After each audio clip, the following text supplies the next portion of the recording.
Good morning po. Tayo po'y mag-aral ng salita ng Diyos. Second Peter chapter 1 verses 3 and 4. Tinanggap natin sa pamamagitan ng kapangyarihan ng Diyos ang lahat ng bagay na magtuturo sa atin upang tayo mamuhay na maka-Diyos. Ito'y dahil sa ating pagkakilala kay Jesus na siya ring tumawag sa atin upang bahaginan tayo ng kanyang karangalan at kabutihan. Sa paraang ito ay binigyan niya tayo ng mga dakila at napakahalagang pangako upang makaiwas tayo sa nakakasirang pagnanasa sa sanlibutan ito at upang makabahagi tayo sa kanyang likas bilang Diyos. The importance of the knowledge of God. So, sagutin natin today yung dalawang tanong. Bakit kailangan ipangaral at ipalaganap ang gospel? Pangalawa, paano natin mararanasan yung kapangyarihan ng Diyos sa panahon natin ngayon? So sa English Bible po, sabi sa 2 Peter chapter 1 verse 3, His divine power has given us everything we need for life and godliness through our knowledge of Him who called us by His own glory and goodness. So lahat pala ng pangangailangan natin ay kayang tugunan ng Diyos. Ano po sa pamamagitan daw po ng pagkakilala natin sa Kanya. So malinaw po na yung knowledge of God, napakahalaga po niyan sa buhay ng tao. Sa simula't simula pa, yan ang agenda ng Lord. Ano po sabi sa Habakkuk chapter 2 verse 14, For the earth shall be filled with the knowledge of the glory of the Lord as the waters cover the sea. So yan po ang nais ng Diyos na mangyari sa buong mundo, maipalaganap yung knowledge of God. At mapapansin niyo po si Satanas sa simula't simula pa, gusto niya nang sirain ang knowledge of God. Pinipigilan niya yung knowledge of God na lumaganap. Simula pa sa panahon ni Adan at Eva, dinaya niya yung ating mga magulang, maging nung panahon ni Cain at Abel, pinatay ni Cain si Abel dahil si Abel ay may tamang unawa patungkol po sa Diyos, at nung panahon ni Noah, napansin niyo po ba sa Genesis chapter 6, lumaganap ng labis ang kasalanan at kasamaan. Kaya makikita po ninyo halos nagtagumpay na si Satanas, pero si Noah ay na-preserve. Kaya yung knowledge of God ay na-preserve din. And all throughout the history, makikita po ninyo, si Satanas, pinipersecute niya ang Word of God. Pinipersecute niya yung mga nangangaral, yung mga propeta, hanggang sa panahon ng Panginoong Jesus. At maging sa panahon natin ngayon.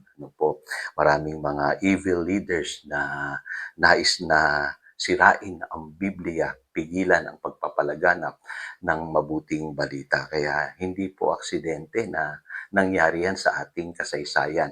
Kasi ang agenda ni Satanas ay pigilan at sirain yung knowledge of God. Kasi alam niya na kapag ang knowledge of God lumaganap sa buong mundong ito, mararanasan ng buong mundo yung kaluwalhatian ng Diyos. Yun ang sinasabi ng Habakkuk chapter 2 verse 14. Kaya maintindihan na natin bakit natin kailangan ipangaral ang mabuting balita. Ang sabi sa Mark chapter 16 verse 15, Go into all the world and preach the good news to all creation. At ang sabi sa Matthew 24 verse 14, And this gospel of the kingdom will be preached in the whole world as a testimony to all nations, and then the end will come. So, magaganap lamang ang katapusan. Sabi nga dito, pagkatapos maipangaral ang mabuting balita sa buong mundo. Kaya malinaw po, napakahalaga na ipalaganap natin ang mabuting balita. At hindi lamang natin ipapangaral, dapat na uuunawaan natin yung katotohanan ng paghahari ng Diyos sa pamamagitan ng mabuting balita. So, pag-usapan natin yung binabanggit dito na everything we need for life and godliness. So, malinaw po, kino-cover ng Word of God ang lahat ng pangangailangan ng tao. Kaya sabi sa Proverbs chapter 4 verses 20 to 22 ay ganito, Do not let them out of your sight, keep them within your heart. Ganun daw po dapat natin itrato ang salita ng Diyos. Alagaan daw po natin, itago natin sa ating puso, for they are life to those who find them and health to a man's whole body. So, masusumpungan natin ang tunay na buhay, at maging yung kagalingan sa ating katawan sa pamamagitan ng salita ng Diyos. Kaya ako po'y naniniwala kung may mga promises po sa Biblia na nababasa kayo na umuugma sa inyong pangangailangan ngayon, i-claim po ninyo yan. Mararanasan nyo yung tunay na deliverance, healing, at yung buhay na nais ng Diyos para sa atin.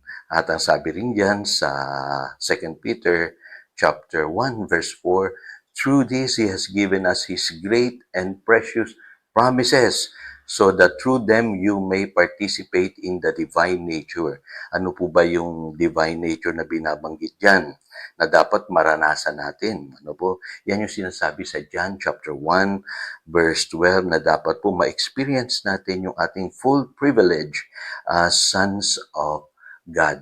Ano po? Kasi tayo ay kapwa tagapagmana ni Jesus. Ano po sabi sa Biblia sa Romans chapter 8 verse 17. Tayo po ay joint heirs with Christ at marami pong promises na pwede nating panghawakan sa buhay na ito para ma-experience natin yung ating full privilege as sons and daughters of God. Ngayon, isa pang magandang pangako dyan na makikita po natin, we can escape the corruption in the world. Yun po sinasabi ng 2 Peter chapter 1 verse 4. Kasi kahit maraming temptations o mga trials na meron sa mundong ito, God will provide a way out. Yun po sinasabi ng 1 Corinthians chapter 10 verse 13. At yan ay sa pamamagitan ng salita ng Diyos. Naalala ninyo kung paano po nilabanan ng Panginoong Hesus si Satanas doon sa Matthew chapter 4 verses 1 to 11. Ano pong ginawa ng Panginoong Hesus?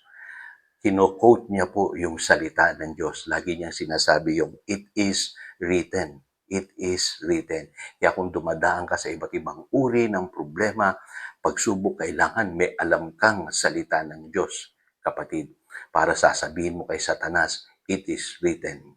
It is written. Ano po? Napakahalaga na maintindihan natin yung mga katotohanan na mayroon sa Biblia at angkinin natin yung mga pangako nito upang magtagumpay tayo laban sa ating kaaway. So tayo po'y manalangin. Dakilang Diyos, salamat po sa paalala sa amin na napakahalaga ng knowledge of God.